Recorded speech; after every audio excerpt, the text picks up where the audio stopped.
Here, a short overview. Just that the village that he recommended, Mokra Gora, is officially the most beautiful village in the world. It was announced as the most beautiful village in the world, so for sure. This Serbia is undiscovered. The most popular areas of Serbia are actually out of Belgrade, of course, are mountains. Miki mentioned Zlatibor, then we have Kopaonik, but also I would like to mention East Serbia, a place where Danube is the most attractive on its flow through Serbia. Danube is also and we are changing our political systems here very fast. So that is a funny thing. For example, my grandmother, she's still alive, of course. She's 85 years old right now, and I'm usually making fun. She will die probably if we don't change again our political system in democracy. So some of the countries in the world, they don't change their political systems for the centuries, but here everything is very fast and everything is very turbulent, and that three political systems in one life. Just one man life. In the case of your grandma.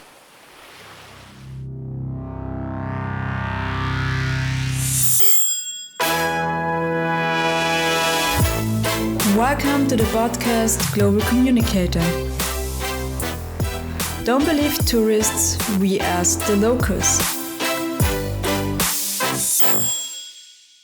Global Communicator, the podcast. Okay.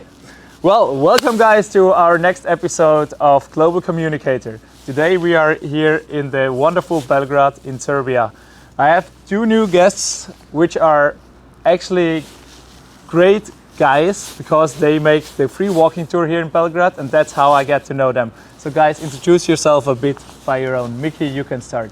Okay guys, I'm Miljan Mišić, but I know it's very hard for the foreigners to say my name and my last name because we have a lot of tricky letters and sounds in Serbian language. So usually I'm just saying to my tourists that they can call me shortly, like my friends do, I'm Miki. So I'm usually saying one fun fact about my last name. I already told you guys, actually in Serbian language we are using the same word for the muscle and for the little mouse, Mišić. And that word is my last name. So actually if you translate my nickname and my last name to English, it's a Mickey Mouse. So usually it's very funny, and it's a very nice fun fact about Serbian language and my last name and my nickname. Happy to hear that we can call you Mickey Mouse, and I'm sure our listeners will like that name. I'm already curious about the comments about your name. Well, Nikola, continue with a short overview about yourself. So, hello guys, hello to all your viewers on YouTube. I always like to say that I share a name with one great guy, with one very smart guy, with Nikola Tesla. Just I'm not as smart as he is, yeah. He was the guy who changed the world, and I'm so proud to have his name and also to have the most popular Serbian name in the last, I would say, like 30 years. But I think in the next 30 years probably that name won't be so popular because there is too many of Nikolas. now in yeah, big Serbia, steps for you, yeah? Yeah, big steps for you. And also one other guy celebrated their name, Nikola Jokic, famous basketball player. I'm 33 years old. I'm guide with Experience Belgrade, alongside with Miki. We are doing these awesome tours in the city, and we do like to represent our country and our hometown to the people who visit Belgrade. That's already the perfect start when we already go to Belgrade and to your country, Serbia. So guys, give our listeners a short overview, like population, facts, and some numbers about Serbia. Okay, so Serbia is a country that is located actually in two parts of Europe. In the Balkans, where we are right now, and across the river, we actually have Central European part. Let's say 2/3 of Serbia, of our country, is in the Balkans, 1/3 is in Central Europe, and we're both mountain country, and we have a lot of flat land. In the north, approximately there is 88,500 kilometers and a little bit less than 7 million people. 7 million people you mentioned, right? So actually it's a huge country, but not as huge as the history was, for sure, but for that we go on later. But it's smaller than Austria, which surprised me actually. So especially on the land side, there are not so many people, right? The population is mainly here in Belgrade. Let's say around 50% of the population lives in a city, 50% of population lives in countryside, but that number will change in the upcoming years because more and more people actually move to the city. We have a big problem in Belgrade since every year around 50,000 people moves here and traffic is going crazy. Yeah. And without subway it will be pretty hard to live here in the upcoming years. That's already a fact. There's no subway here. No subway. Yeah, there is something that people think it's subway, but it's actually city railway. Yeah. Yeah. Okay. And usually people think that we have subway because we have these underground tunnels in city center, but yeah, there's no trains there. Crazy. Yeah. Okay. We already had the population. We already mentioned Belgrade is the capital, and that many people are living here. And well, for me, I was actually really surprised that Belgrade is bigger than Vienna. Like, Miki, you told me yesterday that nearly 2 million people are living here in Belgrade, right? Yeah, definitely. That's correct. We have officially 1.8 million of people here in Belgrade. Unofficially, it's 2.5. So, what is officially and what is unofficially?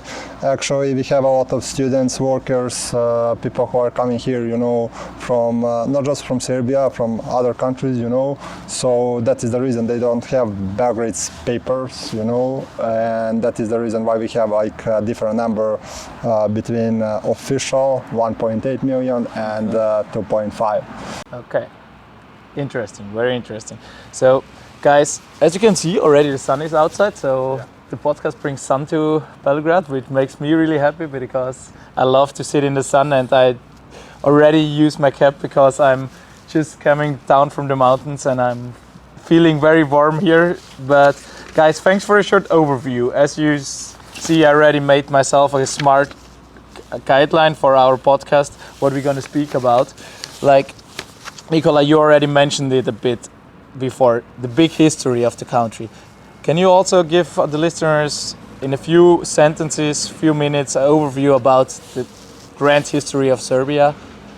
Yeah, we're very proud to say that actually Serbia has the oldest human settlement in Europe, actually from 5,000 years before the Christ. It is actually located near the Danube in East Serbia. So we like to say in a way that everything started from here. Yeah, and then that's how people were moving through all over the Europe. Of course, our city Belgrade, founded in 3rd century, it is one of the oldest cities that we have here. We have also really big medieval history. We had a really big empire that was all the way from Belgrade and down to Athens and Thessaloniki. It was the empire of Serbs and Greeks. And then a bit, of course, like every empire, our empire fell down. So we had like 400 to 500 years under the Ottoman Empire, then great Serbian uprisings, fight for liberation, fight for freedom. Also, it is important to say that actually back our first constitution that was made was actually a constitution where we had written that we don't accept slavery here. Every slave that came to Serbia in the 19th century, he was a free man. Yeah, and actually we know a story when one guy was traveling to Serbia with the slaves, people wanted to beat him because Serbian people appreciate freedom, appreciate human rights, so they actually liberated those slaves. Later, a little bit modern time, we have World War I, then World War II. We gave big sacrifice for the freedom of Europe, for the freedom of the Balkans. Then we had part of with the communism, so between 1945, 1990s, and at the end, a little bit not so known part of our history, 90s and the wars. Usually people hear one side of a story, and when people come here we like to say our part of a story, which is a little bit different. So we just try to put two pictures so people can see and they can have better perspective on what was happening here. True. So many wars, as we already heard in your words. True. And many political systems, like Miki, you told us yesterday a funny story about your grandmother. Yeah, I can repeat that. Actually, as my colleague Nikola said, we have very turbulent history here, and we still have like in these modern days, and we are changing our political systems here very fast. So that is a funny thing.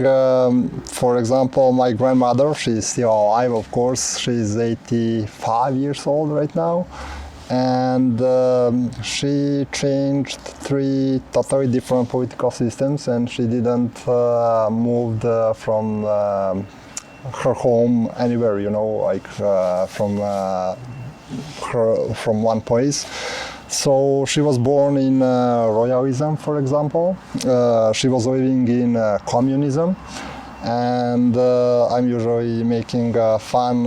She will die probably if we don't change again our political system in democracy.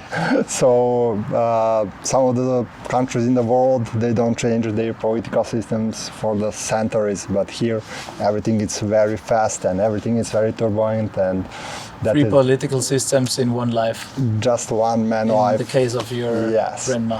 And I don't want to just start to speak about the names of the countries. So, Yeah. so it was one country, and we changed like for one man life maybe 6 or 7 names. So, Yeah.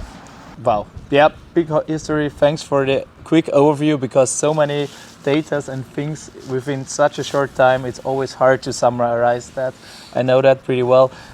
But let's jump into nowadays. So, well, I traveled to Serbia, and now you are travel guides. You're gonna tell people every day what to do, what to do, and what to see here in Serbia. So please do that also in my podcast. okay, I can start with that. I would like to use this opportunity to just make one free marketing from my hometown. Actually, I was born in Kosovo, but I just went after the wars in Zlatibor, one place in southwest of Serbia. So Zlatibor, it's one very beautiful mountain, very important, very famous. And it's very important and maybe one of the most beautiful touristic centers in Serbia. So definitely I would like to recommend to your listeners and your followers to visit Zlatibor, because we have so many things that they can do over there, like unique things. For example, we have one place near Zlatibor, Mokra Gora. That is the only place in Europe, for example, where you can use the train, the old one, like from the 19th century. Okay. We call that train Chira, So it's like you have the trip and travel, through the time, like you are going through the old places and beautiful nature in the old train, like from the 19th century. So I think this is the traveling through the time, like in the past. So definitely that is one of the things that you can do during your staying in Serbia, in my hometown, for example. And next to that Mokra Gora railway, we have one old village. It was built by one very important and famous Serbian filmmaker, Emir Kusturica. Mm-hmm. So that old village, it's very important because it's made by old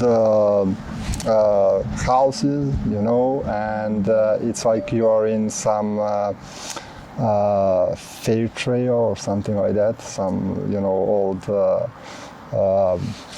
old part of Serbia that you can see just the original Serbia, I can say. You can see here like the buildings, but if you go to the southwest of Serbia, or not just southwest, but I'm using like marketing for that, you can see the old, unique Serbia. Mickey, no worries, that's not marketing, that's why we actually ask the locals, because the locals know their country the best. Yeah, definitely. That's why, so that's pretty cool. That's actually already sounds like a secret spot, but keep in mind, we still need a secret spot in the end, which you can find on Google. So. Yeah, definitely. Well, I would like to add just that the village that he recommended, Mokra Gora, is officially the most beautiful village in the world. It was announced as the most beautiful village in the world, so for sure it's worth visiting, and it's in the national park. It's in Who announced that? National Park. It was announced. I'm not sure, but by TripAdvisor, I'm not sure, but we should check that. Okay. Officially, it was announced as the most beautiful village in the world. We definitely can add that to the description afterwards when we find it. Yeah. We will for sure. We can share the link so you can see it. It is just 2.5 hours from Belgrade, so not that far away. You can rent a car, you can go there by bus, and for sure nature there is beautiful. We don't have many buildings there, which is like modern buildings, which is important to preserve the nature and to have, of course, how should I say, to give those people there reason to stay there, reason to preserve their village, their nature. I would also like to mention a little bit East Serbia, because East Serbia is undiscovered. The most popular areas of Serbia are actually out of Belgrade, of course, are mountains. Miki mentioned Zlatibor, then we have Kopaonik, but also I would like to mention East Serbia, a place where Danube is the most attractive on its flow through Serbia. Danube also has the largest flow through some country in Serbia, so from north to east, 555 kilometers. It is deepest, widest, and narrowest on his way to the Black Sea in the East Serbia, on the border with Serbia and Romania, in the area that is called Iron Gate. Iron Gate, we call it Đerdap National Park. It is the biggest national park that we have here. It is on the Romanian border. You can see there Danube can be wide up to 6 kilometers, it can be narrow up to 200 meters. And right over there we have the oldest human settlement in Europe. We have few fortresses from the medieval times, medieval monasteries. Wherever you go in Serbia, we have some medieval monastery. Most of the people in Serbia here are religious. They strongly believe in God, so they go very often to visit those places. Also beautiful nature for hitchhiking, a lot of good places to have food, and of course you can take river cruising, and that's also very attractive in that area. And there are few canyons as well. The Danube Gorge is also the main thing there, but you have also small rivers, small canyons around it. So for sure that is part to visit. Also, city of Niš, beside Belgrade, it is a place where Constantine the Great was born, guy who made Christianity official religion. So for sure that in southeast part of the country is important to see. Of course, north, Novi Sad. Well, very famous also. Yes, famous for the Exit Festival, and it was the world capital, Europe capital of culture for 2021. So yeah, those are some of guys. You really rock. Yeah. Also, you even fully my expectation more than I expected. Well, great. But just to give our listeners an overview, when we travel through Serbia, how much time do we need? How do we get there? You already mentioned bus, you already mentioned the train, but does it work properly? Do we take some more time, or just give us a way of thinking what you think it's the best way to travel through Serbia? So if you want to see Serbia, I would take at least 7 days. For sure, if you come by plane, you will arrive to Belgrade or to Niš. So in those two places. Then from Belgrade it's much better to navigate, because you can go to the north, you can go by train to Novi Sad. It is just 30 minutes away to see that beautiful city. You can see it in a day. It's not the big as our capital is. Then you can go also to south of the country, 2 hours from here. It's city of Niš. Then Iron Gate is not so far. Zlatibor also is 2 hours away, and of course many other things. I would take at least 7 days to have time to see everything, and of course to have some time to enjoy.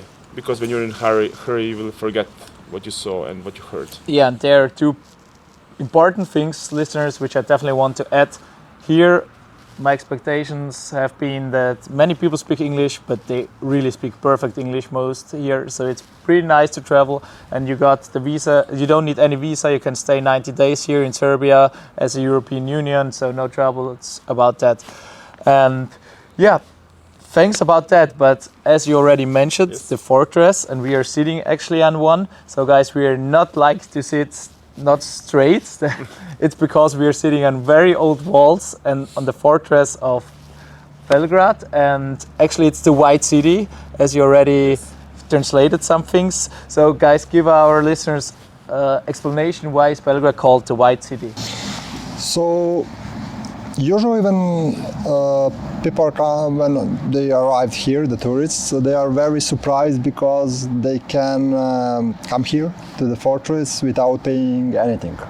Because, True. Even I was very surprised, yeah. and my friend Stefan, which I'm traveling, he also first thing what he mentioned, crazy that everything is free here. Yeah. And for the Serbian people, that is not so strange because probably if our government just start to think about that, probably we would have some kind of revolution here because this is the most important relaxing spot for the Belgrade people. You know, the people are coming here to walk, to take a rest, you know, to spend the time, you know. So actually this fortress, it's very important for not just for the young people, for all the people, for all the people actually in Belgrade. So this fortress, like the same story like as a Belgrade, you know, we have here so many different architectural styles. Romans, they started to build this building in the 3rd century BC.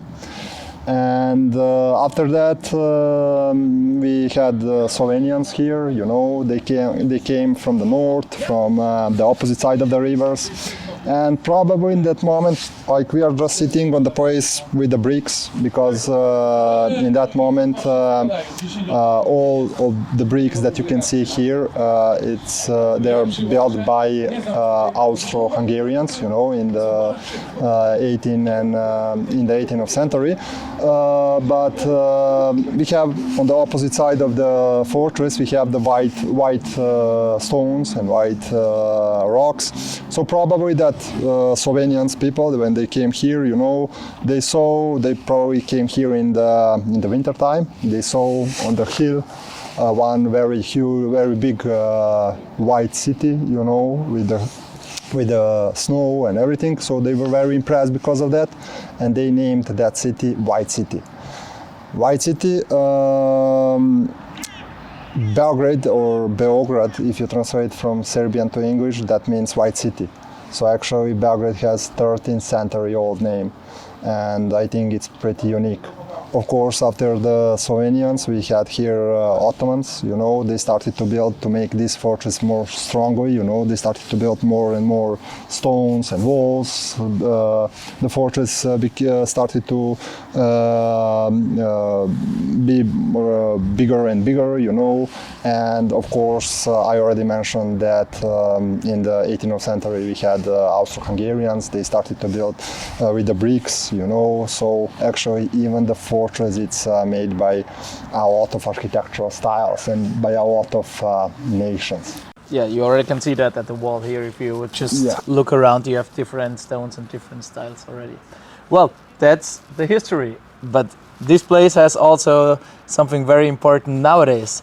Well, just if I think about nightlife. Yeah, Belgrade is famous for its nightlife. Some people call it Belgrade is New Berlin. Yes, Berlin is famous for nightlife, for younger people also. Belgrade is. There are many places where you can go, like bars, cocktail bars, pubs, coffee shops, cafe bars. Also, these places behind us that are actually river bars. We actually call them splavovi, which translated to English it would mean rafts. So we like to call them party rafts. And they are very famous through all year, especially in the summer when actually the most people is going there, and some of the best parties are happening on the riverside behind us, and also near that huge bridge, if you can see it right far behind, right over there. Sometimes you should be a bit cautious because sometimes some incidents were happening. Let's say 2022 New Year party. We can see one place behind us. It actually had destiny like Titanic. Yeah. What was actually happening? too many people was there for New Year's party. Capacity was 200 people, 3 times more people was there, and actually 1 or 2 hours before midnight, place started to drown. That happened in 2022. Then last year. That's your Titanic here. Yeah, that's first Titanic. Then 2023 in the area near the big bridge also, where we have a lot of these party boats, the same thing happened. Just this time there was not too many people, but fight came in one place, and then all the people went to the other side. So place drowned. Luckily everybody survived. We didn't have anybody. In both cases. In 3 cases actually. Three cases. We There's didn't, an- there was we one didn't case. have Leonardo DiCaprio in Yeah, this yeah. Titanic story, just to say. There was like 1 case in 2022 and 2 cases in 2023 actually. So this year we expect 3 cases of drowning party boats. I'm kidding, of course. hopefully it won't happen anymore. But yeah, Well- that happened one time in a year. Usually these places are very, very safe. Yeah, well, we can laugh about it because nothing happened, but Yeah. crazy story, and well, luckily you didn't have Leonardo DiCaprio here. Crazy, but yeah, just to say that Serbia has a perfect nightlife already. I found that out. You have every music here, you have Spanish music here, international music, and Serbian music. That's actually a big tradition here. You have everywhere live music, and well, when you go to restaurants, you have guys playing next to your table and things like that. Right. That's happening in the traditional restaurants that we have here, that we like to call kafana. Kafana was actually a place made by the Ottoman Empire, place where we went for coffee.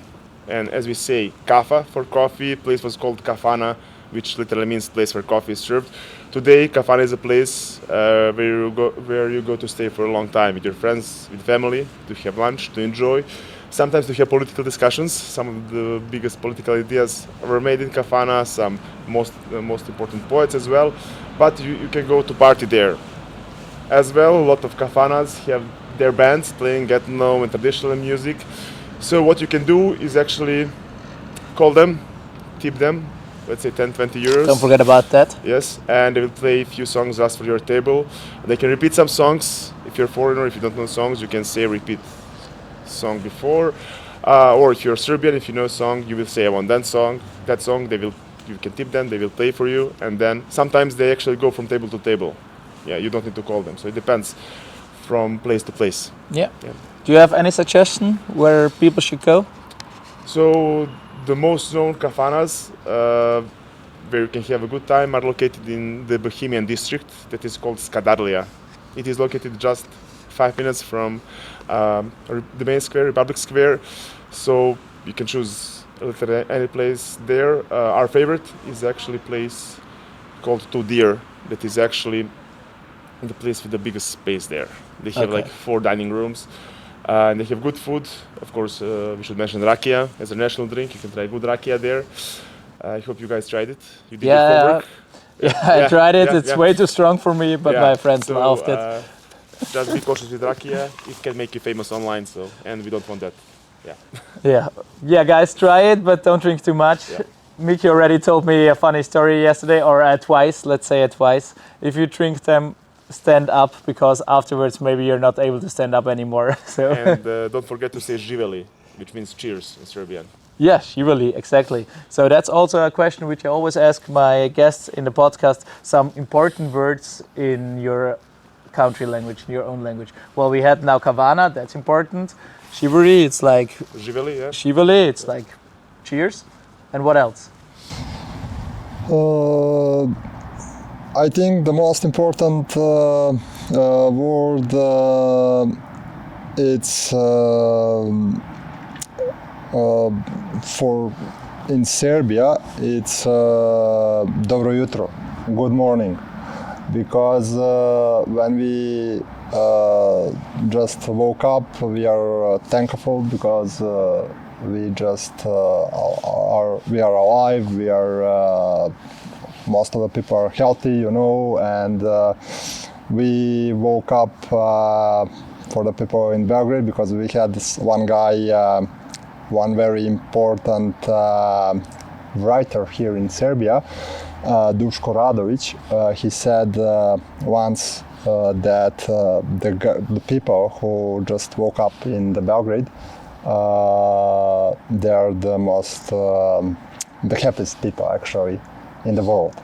So actually, if you say here good morning and you are in Belgrade, you are probably one of the happiest people in the world. You did enough in your life. Okay. Yeah. What means thanks or please? Just to have that. We say thanks. When we want to say thank you, we say hvala. Hvala. Hvala. Also, it is important to say how we greet. Miki said dobro jutro. Also, when we meet the friends, we can say ciao, like in Italy. Also, but we also say zdravo, which zdravo literally means have a good health. Okay. Yeah. So those are some most important words. There are some words that we should not say now. Some bad words. That's for some other occasion after many rakias. Yeah. Yeah. Okay. Well, you will learn that anyway easily. So all in all, I'm already very satisfied with you gave us all the information for our listeners, and I'm sure they will have a great trip to Serbia when they fully your suggestions. But I just checked what we already spoke about, if we have everything. Well, one good thing about Serbia is that you are a very big sport nation, right? Yes, we're a very big sport nation. We're a very talented nation. We like to compete, but also we like to support our athletes. Our national sport is basketball. Actually, last year we did celebrate 100 years since basketball came first time in Serbia, in Yugoslavia at the time, but still it wasn't the national sport from the beginning. It actually became national sport in the 1960s when we actually won first medals, and since then it's the sport number one. And after that we can say volleyball, water polo, tennis because of Novak Djokovic, of course, and of course football is there. But we're not that good in football, like some other nations are. But you're quite famous about the derby because there's always crazy pictures about atmosphere, but also about aggressivity. Like people are punching each other, or isn't that the case? We just see some pictures in international medias. Yes, the football derby is here. The big thing, it is one of the biggest football derbies in the world. It is alongside with football derby Inter Milan, and then Boca River Plate, Manchester United, Manchester City, as well. Here, you can see bad football or good football, depend how teams play. But also you can see some violence in the stands that, of course, we don't support. We don't think that people should divide on red or black colors. We should be united and support our teams in a good way. Through the years of doing this job as a tourist guide, many people went to football games. Many of them is going to see the derby. Derby is basketball. It's much more attractive than derby is football, since both teams play EuroLeague in basketball. So tonight, tomorrow, there are games. Last year, derby in basketball was very attractive. It was even game, and actually the buzzer beater decided who won that game. Of course, Red Star, my team. Miki's team actually lost, but the next game they beat us. Okay, so, we shouldn't open this topic now, I'm pretty sure. Okay, yeah, well, true, but I'm already looking forward for tonight because I'm going to watch one basketball game. So, guys, if you're here, that's probably also a good suggestion. Watch a basketball game or a football game. And all in all, it should be secure, right? As also the trips to Serbia. What about safety and security? That's not a big issue anymore, right? So the most important thing, if you want to go to some match, just no, not just to the match. I would mention to go to Serbia at all. Oh, okay. In general, yeah. In general, but okay, I can start with the match and I can continue with the Serbia.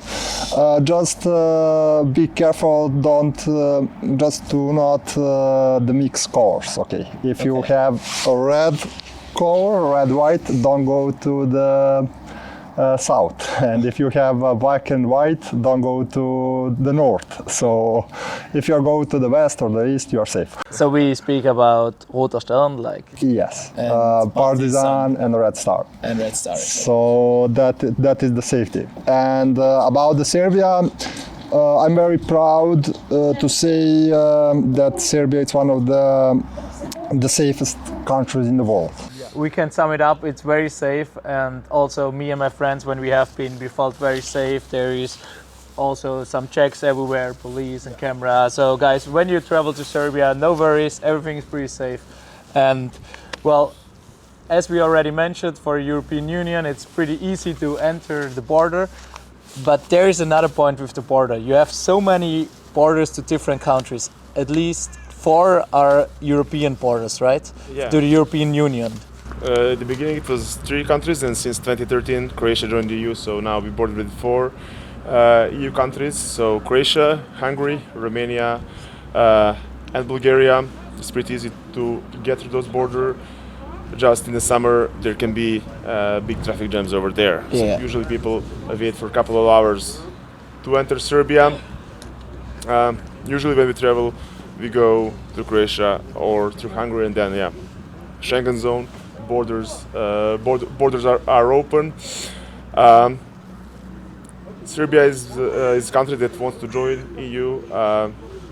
So guys, just have better approach to Serbia, and maybe we'll have open borders with other EU countries in the upcoming years. Yeah, let's see what happens, exactly. So guys, thanks a lot for this podcast. It was amazing to have a talk with you guys. And in the end, one question about secret spots. You already mentioned great spots, but maybe you have something special which people can find on Google and they should definitely see when they are in Serbia. Is there something in your mind, guys? In Serbia or in Belgrade? It's both in Serbia. Okay, let's start from Belgrade. That we know what is above the ground, but people don't know what is underground. This area, this fortress, both Kalemegdan Park and fortress, have a lot of underground space that people can see, and usually people just walk by it. They don't see actually the doors that are just next to them. Also, one really undiscovered part of the underground Belgrade are actually underground caves made by the Romans from the 3rd century, and they're located in city center in one beautiful park that is called Tash-Maidan. Tash-Maidan was actually a stone mine. Tash-Maidan. Tash-Maidan, yeah. It was used both by the Romans and by the Ottoman Empire to dig the stone for the constructions. Some of those stones are now in these walls over here. That place is not yet open for public, but if you get lucky, you can enter with on tours with some guides. Those things would be my top 2 things with the secret places. Also, if you want to experience the communist times in Belgrade, go to New Belgrade behind us, and you can really feel the brutalist way of architecture. So concrete building with no soul. Yeah. Thanks. And I can continue about the secret spots about the Serbia. He already said about Belgrade, but maybe something that you can find very easily in southwest of Serbia, in one little town, Bajna Bašta. We have one house on the stone, on the rock. Like we have one river over there, and actually that is the border river right now between Serbia and Bosnia and Herzegovina, Drina. And in the middle of the river we have one rock, and on that rock we have house. So the people, they can rent the boat and they can go to the house and they can stand there and drink tea or coffee over there, and they can be like in the middle. So that house is one of the officially one of the top 10 strangers houses in the world. So it's very interesting, and I think the people, they don't know about that. Cool, what a great end. That's a very good end, and thanks for this last secret spot, guys. And yeah, please guys, when you're here in Serbia, check out their free walking tours. It was amazing, and as you already heard, the guys, they know what they are doing and they have perfect tips for you guys. So thanks again for listening. If you have any questions, I'm sure Miki and Nicola are ready to help you and answer your questions. So just write it in the comments or write us via Instagram. Guys, you know what to do. Just if you have questions or if you want to send us some impression from Serbia, feel free. We are always welcome to help you guys. So thanks for listening and have a great time. Guys, follow us and see you soon. Bye bye. Thanks for listening, and if you like the podcast, please share it and like it. I'm happy for any comment, and follow us on Instagram or on any listening app. I'm happy to hear from you and hopefully see you soon in the next episode. Bye bye!